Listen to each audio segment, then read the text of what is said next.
Welcome to Study Glow. I hope आप सब ठीक होंगे, अच्छे से होंगे और आपके परिवार में भी बहुत अच्छे से होंगे। जैसे कि आप जानते हैं कि हम लोग एक सीरीज़ कंप्लीट कर रहे हैं जिसमें मैंने ऑलरेडी आपको एक स्ट्रेटजीज़ के ऊपर बताया था कि किस तरीके से यूपीएससी को क्वालिफाई किया जाता है। उसके बाद हमने एक दूसरी क्लास जो ली उसमें मैंने आप लोगों को बताया कि किस तरीके से हम लोग ऑप्शनल को चूज़ करते हैं। और तीसरी वीडियोस के अंदर मैंने आपको बताया था हाउ टू स्टडी एनसीईआरटी। आज बेसिकली सब बच्चों का एक बहुत बड़ा इशू होता है कि सर जब हम यूपीएससी की तैयारी कर रहे होते हैं तो जो हमारे पास बिगेस्ट ऑब्स्टिकल आता है, जो हम लोगों को सबसे मुश्किल लगता है, वो ये है सर कि how to make notes for the civil services UPSC CSC exam preparation for 2023 and 2024। ये ऐसी प्रॉब्लम है जो आप सब जानते हैं और बहुत बार ऐसा होता है कि जब हम लोग खुद नोट्स नहीं बना पाते तो हम लोग फिर या तो कॉपी पेस्ट या फिर हम लोगों की जो वेबसाइट्स हैं या फिर हम किसी फ्रेंड के या जो टीचर हम लोगों को नोट्स देते हैं उन नोट्स को कैसे बनाया जाए। ये वीडियो बहुत इंपॉर्टेंट है उन बच्चों के लिए जो बहुत ही सीरियस हैं अपनी प्रिपरेशन को लेके और चाहते हैं कि यूपीएससी को एक साल के अंदर ही क्रैक कर लें। मुझे उम्मीद है कि इस वीडियो के अंत तक आप इस वीडियो को देखेंगे और डेफिनेटली आपको बहुत सारी ऐसी चीज़ें पता चलेंगी जो शायद में भी आप लोगों के लिए बहुत ही वैल्यूबल होंगी। और जब आप नोट्स बनाएंगे तो उम्मीद करता हूं कि ये पॉइंट आप अपने दिमाग में रखेंगे। मैं यहाँ पे कोई नोट मेकिंग नहीं करवा रहा हूँ क्योंकि उसके लिए मैं एक अलग सी वीडियो बनवाऊंगा जहाँ पे आप लोगों को नोट मेकिंग के बारे में भी बताऊँगा। बट अभी सवाल ये है कि क्या सर मैं अभी एक बिगनर हूँ, शुरुआत मेरी हुई है और मैं कंफ्यूज हूँ, किताबें मैं पढ़ रही हूँ कैसे पढ़नी है और उसके बाद नोट्स कैसे बनाने हैं और इन नोट्स को बनाने के लिए सबसे बेस्ट वे क्या है, ये वीडियो लेके आया हूँ। उम्मीद करता हूँ कि आपको ये वीडियो बहुत पसंद आएगी। But before I should start this class, this is about me. My name is Suhail Turki and I'm teaching history, GS history as an optional in Indian society on Study Glow. I have experience of 9 year being as a top educator और मेरी सबसे important चीज़ ये है कि जितने भी मेरी videos आप लोगों को मिलें एटलीस्ट वो वैल्यूबल हों और उनसे आप बहुत ज़्यादा फ़ायदा उठा पाएँ और ताकि आप लोगों को लगना चाहिए कि आप में कोई चेंज आ रही है। उम्मीद है कि अगर आपने ये 3-4 वीडियोस देखी होंगी तो डेफिनेटली आपको लगा होगा कि अब आपका पढ़ने का तरीका जो है वो बदल रहा होगा। आप सब जानते हैं कि स्टडी ग्लो की तौर से हम लोगों ने ऑलरेडी 2023 के लिए जो है बैच को शुरू कर दिया है। यूपीएससी प्री प्लस मेंस 2023 का जो फाउंडेशन कोर्स है इसमें आपको 1000 प्लस आवर्स मिलेंगे।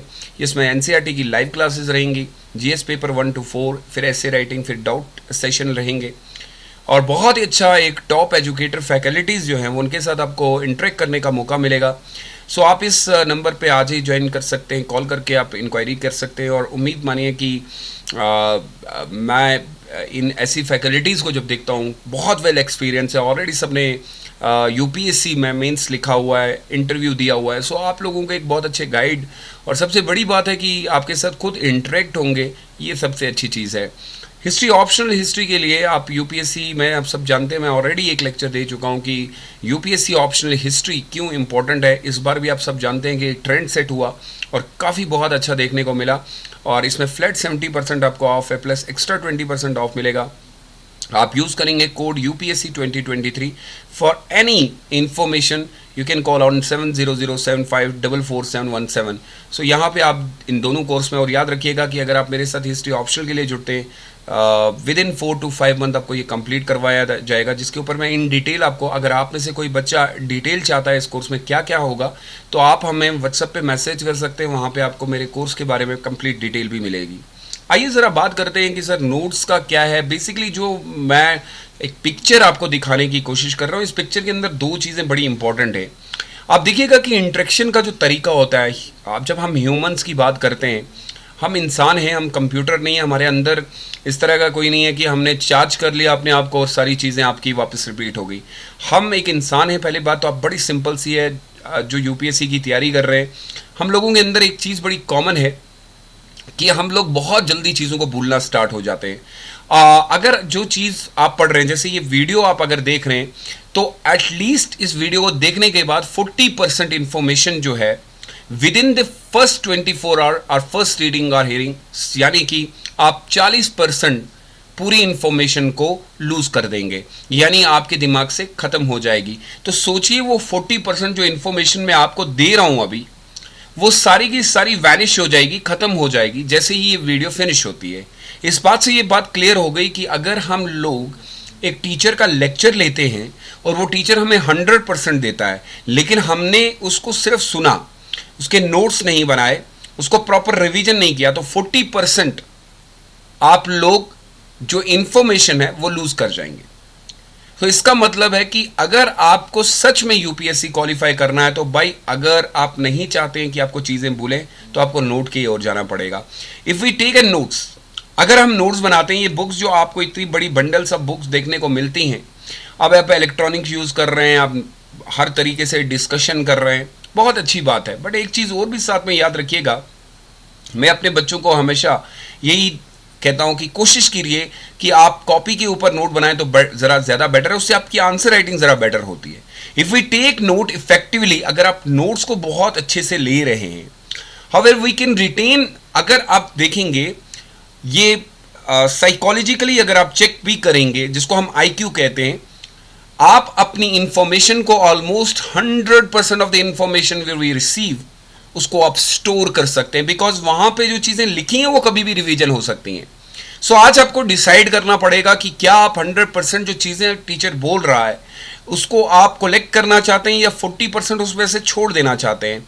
सोचिए कि अगर आपके टीचर ने आपको पढ़ाया और 100% आपको दिया और वो 40% आप छोड़ दिया आपने जो एग्जाम में पूछा गया, तो मुझे लगता है कि आप लॉस में हैं। सो प्लीज़ बेटा, मैं बड़ा नीट एंड क्लीन और क्लियर आपको एक बात बता देता हूँ, please try to understand the importance of notes. अगर आप यूपीएससी के ये स्टेप्स हैं जो मैंने एक पहला स्टेप बताया था कि यूपीएससी का सिलेबस देखना पड़ेगा आपको, उसको चेक करिए properly, previous year question paper को चेक कीजिए, अपने नोट्स बनाइए। मैं ऑलरेडी बता चुका हूँ क्यों बनाना है। ये चीज़ है सर, हमारी मेमोरी के अंदर सारी चीज़ें स्टोर नहीं हो सकती अनटिल एंड अनलेस, जब तक आप उनको पूरी तरीके से प्रॉपरली अपनी कॉपी पे नहीं लिखते हैं, मेंशन नहीं करते हैं, तभी चीज़ें जाके सही होंगी, अच्छी होंगी। उम्मीद है कि इस तरीके की चीज़ें आप फॉलो करेंगे। अब पहली चीज़, सवाल ये तो वो इन्फॉर्मेशन है कि क्यों नोट्स बनाने हैं, ये बहुत इंपॉर्टेंट चीज़ है, बहुत देर तक याद रखिएगा।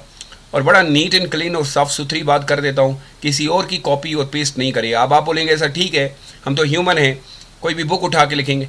जो चीज़ आप खुद लिखते हैं और फिर उसको लिखने के बाद फिर रिवीजन करते हैं, वो ज़्यादा याद रहती है एज़ कम्पेयर टू कि अगर आपने किसी और के नोट्स देखे। तो अपने नोट्स बनाइए, जैसे भी टीचर जो आपको पढ़ाता है उसको फॉलो कीजिए। और कैसे बनाएंगे? पहली चीज़, सबसे पहली चीज़ हमारे दिमाग में ये है कि सर हम सब जानते हैं कि हम लोगों को नोट्स बनाने के लिए बुक्स की ओर जाना पड़ता है सब जानते हैं। हम ग्रुप के अंदर हैं, इस ग्रुप के अंदर काफ़ी सारी डिस्कशंस होती हैं, हम बुक्स को शेयर भी करते हैं। मैं थोड़ा सा पिक्चर की ओर पे इसलिए ध्यान दे रहा हूं कि आप लोगों को एटलीस्ट थोड़ी सी क्लैरिटी आ जाए। पहली बात तो आप ये याद रख लीजिए कि अगर आप एनसीईआरटी से जा रहे हैं या एनसीईआरटी का पोर्शन कंप्लीट करने के बाद हमेशा हम स्टैंडर्ड बुक के ऊपर आते हैं। एनसीईआरटी जो होती है, एनसीईआरटी के बाद हमेशा हम लोग स्टैंडर्ड बुक को पढ़ने की कोशिश करते हैं। अब एनसीईआरटी को कंप्लीट करने के लिए मान लीजिए आपके 3 मंथ्स लग गए और 3 मंथ्स के बाद आप लोग स्टैंडर्ड बुक्स तक पहुंचे। और स्टैंडर्ड बुक जो है कि वो लिंक करती हैं एनसीईआरटी के साथ, लेकिन 3 महीने पुरानी चीज़ आप कैसे याद रखेंगे, वो तो भूल चुकी होगी। तो लिंक करना वैसे भी आपके लिए बहुत मुश्किल होगा। So you are suppose to start making jotting when you are starting reading the books for UPSC preparation for the second time।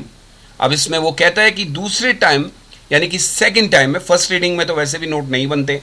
First reading में यही होता है कि हमें पता करना पड़ता है कि क्या चैप्टर है, किस तरीके का चैप्टर है, क्या पूछा गया है हमसे। लेकिन जब आप सेकंड रीडिंग कर रहे हैं तो आपको नोट बनाने चाहिए, और वो टेक्स्ट बुक से भी बनेंगे। आपके टीचर आपको बताएंगे कौन से पॉइंट आपको लेने पड़ेंगे, कौन से पॉइंट नहीं लेने पड़ेंगे, और नोट मेकिंग भी कैसे करनी है वो भी बहुत इंपॉर्टेंट है। सेकेंड टाइम रीडिंग में जब आप सेकेंड टाइम रीडिंग, क्योंकि फर्स्ट रीडिंग में कोई नोट नहीं होता, will help you to understand the important concept, will understand the importance of the main point between the line जिसे कहा जाता है, particularly chapter and thing you need to remember for the longer time. Like for example, if you are reading a chapter number first of class 9th NCERT, there is a chapter in the history class that is the French Revolution, which is very much important, and everybody knows that the importance of the French Revolution in the Indian history. So there are numbers of important key points are there. Like for example, there is a topic related to the Napoleon. There is a topic related to the Louis XVI. What Louis XVI has done there? In 1789 to 1799, the entire society was divided into three different parts. And as far as the French Revolution is concerned, it is known as the mother of all revolution. These points are already has been mentioned in the book, but because of lot of revision, बहुत सारे revision करने के बाद, it's very easy for me to recall them. But being as a first revision, जब मैं पहली बार ये book पढ़ा था तो मुझे भी ये चीज़ें याद नहीं थी. There is a chapter number 2, that is related to socialism in Russia. In the socialism in Russia, class 9th NCERT, chapter number 1, page number 1, there is a topic called the division of the society on the basis of thought and philosophical way. The first society was a liberal society, then radical society, then there was a conservative society. So this is the way we remember. But the only way to make your preparation more systematic, it is better to go through go through a proper note. Once you complete your first reading, there is only one way to make a good note. That is, when you complete your first reading, go for the second reading and make a short note.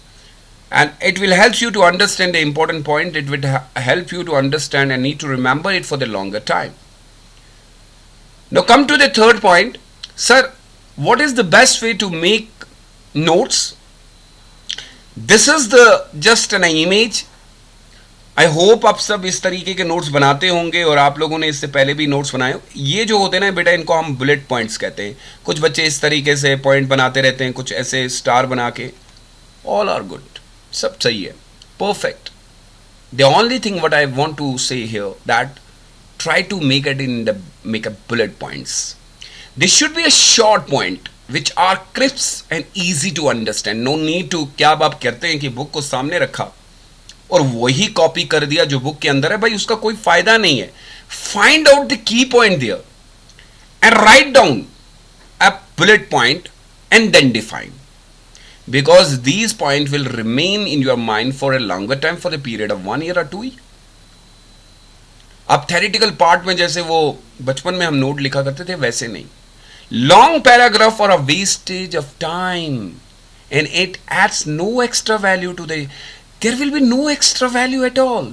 You know the reason behind, जब हम बहुत लंबा para लिखते हैं. अभी देखिए, मैं एक जस्ट एग्जांपल देता हूँ. देखिए ये चीज़ जो मैंने शॉर्टर पॉइंट में लिखी आपको बहुत जल्दी समझ में आ गई. ये चीज़ जो है वो भी बहुत, अभी अगर आप देखेंगे ये थोड़ा सा लेंथी है तो आपको ये डिफिकल्ट लगेगा.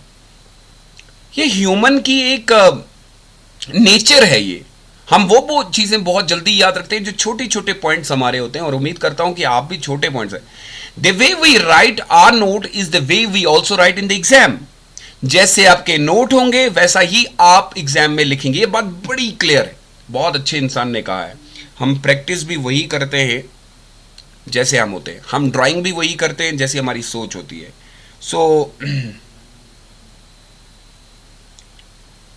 And I am sure about it that आप सब जो है वो बहुत अच्छे से करेंगे.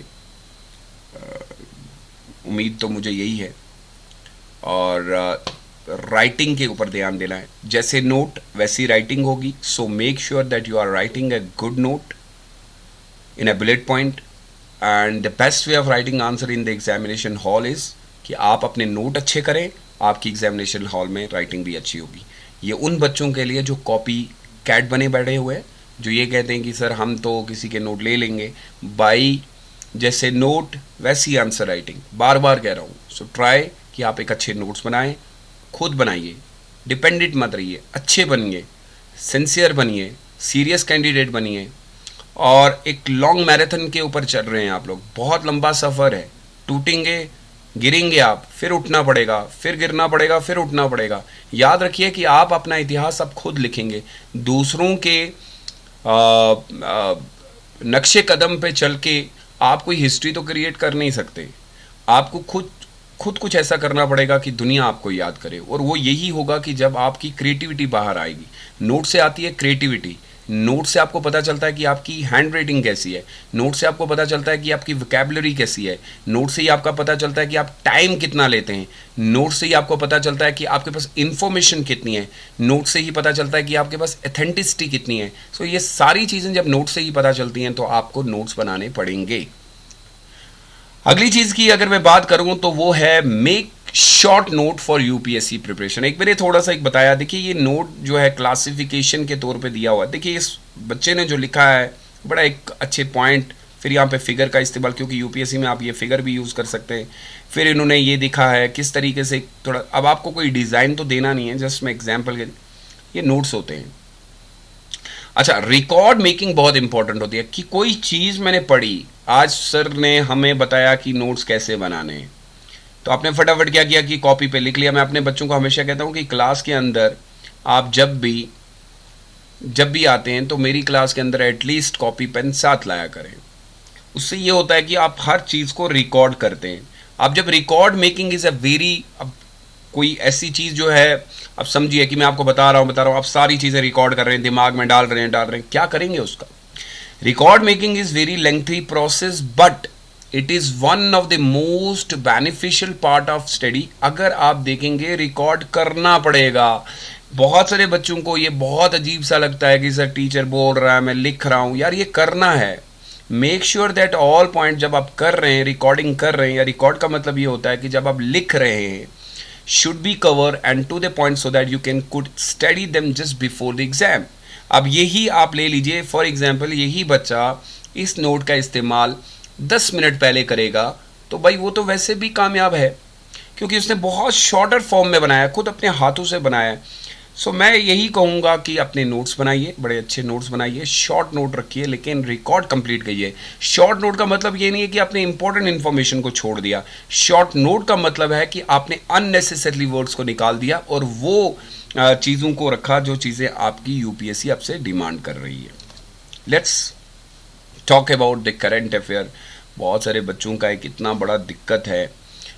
मैं जब से इस यूपीएससी की प्रिपरेशन में आया और फिर उसके बाद जब एक एज अ एजुकेटर भी बना, जो सबसे ज़्यादा सवाल मुझसे बच्चे पूछते हैं, सर एनसीईआरटी तो हो गई, बुक्स भी हो गई, सर करंट अफेयर के ऊपर हम क्या नोट बनाएं, कुछ समझ में नहीं आता है। See using a current affair is not a separate subject. Remember, मैं बार बार कह रहा हूँ कि हमारे पास जो करंट अफेयर है ये कोई सेपरेट सब्जेक्ट नहीं है, ये इंटरलिंक होता है। इंटरलिंक करना इम्पोर्टेंट होता है।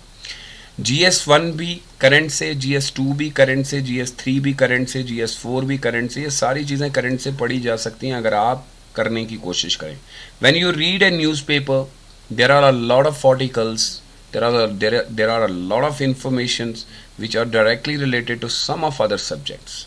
So the first thing first come, like you need to find out whether this article is related to UPSC or not.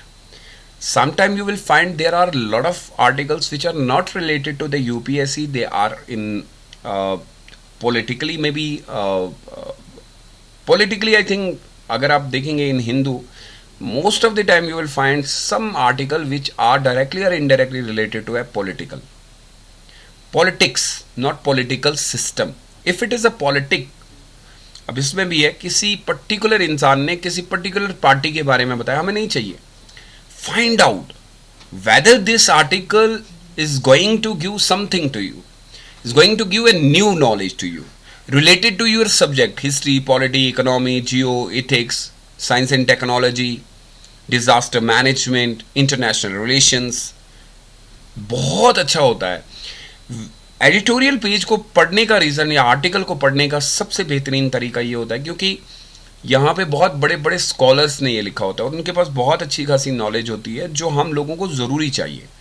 आपका लिखने का अंदाज चेंज होता है, तो find out, always try to making a record a short notes, shorter point. For example एक article आपने पढ़ा अभी रिसेंटली कुतुब मीनार के ऊपर था, या फिर आप मान लीजिए कि जलियांवाला बाग इंसिडेंट के ऊपर था, मान लीजिए कि सुप्रीम कोर्ट के ऊपर था, मान सुप्रीम कोर्ट के ऊपर तो बहुत ज़्यादा आता है। मान लीजिए कि हमारे पास डिस्क्रिमिनेशन के ऊपर था, उसके बाद हमारे पास पॉवर्टी के ऊपर एक आर्टिकल था। So these article need to be read properly. आप अपने रीड कर लिया, underline the main points, shorter point from the article, find out कि कौन सी नई चीज़ आपको जो बुक में नहीं मिली, find out edit which you think are important, बस वो लेना है, बाकी फेंक दीजिए। अब आपने क्या नहीं करना है कि पूरा आर्टिकल छाप देना है, छापना नहीं है, पॉइंट निकालें। When I was being as a candidate, I used to make my current affair record in every note and during the exam combine the current affair with my answer. तो वो क्या होता था, वो कंबाइन हो जाता। So experience के तौर पे बता रहा हूँ कि आप, उम्मीद करता हूँ कि आप भी इसी तरीके से करें। और NC एज करंट अफेयर को कोई अलग सब्जेक्ट हम नहीं लेते हैं, प्लीज़ वो बात क्लियर कर लीजिए। Make a flow chart, this is another important part of the making a notes hierarchy system के अंदर। मेक डायग्राम्स और क्रॉनिकल ऑर्डर में बनाइए wherever is possible. Like आपको लगता है कि मुझे पहली चीज पहले लिखनी है, दूसरी चीज, उसका चार्ट बनाइए जिसको हम माइंड मैप कहते हैं, flow chart. For example in polity there is a lot of information about the government system and their models. Panchayati Raj system जो मैंने अभी रिसेंटली पढ़ाया, आपका एग्जीक्यूटिव बॉडी के ऊपर, अभी प्रेसिडेंट का इलेक्शन होने वाला है। अब प्रेसिडेंट का इलेक्शन जो है वो न्यूज़ में है, आप देखिए उसके कौन से आर्टिकल्स हैं, कुछ इंपॉर्टेंट पॉइंट जो find out. So for that one can easily make a chart. आप एक चार्ट बना सकते हैं। Making diagram make it easier to remember. Even you are allowed to create some diagram in the mains answer writing as well. So things and stay in one's head for a longer period of time. Diagram बहुत time तक दिमाग में रहती है as compare to theoretical part. So it is easier to make these charts as they save time and it is better from the representation. तो how you represent your answer, आप flow chart के through बना रहे हैं ना, बहुत अच्छा है। और हिस्ट्री के लिए मोस्टली मैं ये कहूँगा कि डेट्स लाइक आर इम्पॉर्टेंट। अगर आपको लगता है कि सर मैं 1928 की डेट दे रहा हूँ, 1929 की डेट दे रहा हूँ और फिर यहाँ पे 1927 की डेट दे रहा हूँ, ये गलत तरीका है। I have to follow some set of rules and regulation to make a notes. Otherwise if there is no flow, if there is no hierarchy system, so it will become a very difficult for me to remember it, and even it is going to be difficult to write a good answer in the main examination as well. So I hope you will follow all the flow charts and keep updating your notes. Don't be like static, don't be like कि मैंने तो notes बना दिए। कभी कभी क्या होता है कि एग्जाम हॉल से पहले भी ऐसा लगता है कि यार कुछ अपडेट, अपने नोट्स को अपडेट करना पड़ेगा। One of the most important thing you should do is keep updating. तो तभी मैं कहता हूँ कि पिछले साल के नोट किसी स्टूडेंट को उठा के आपने यूज़ कर लिए। When you update your note, you have the latest information and it can be added through only current affair, and it had become easier to get all the content in a single place.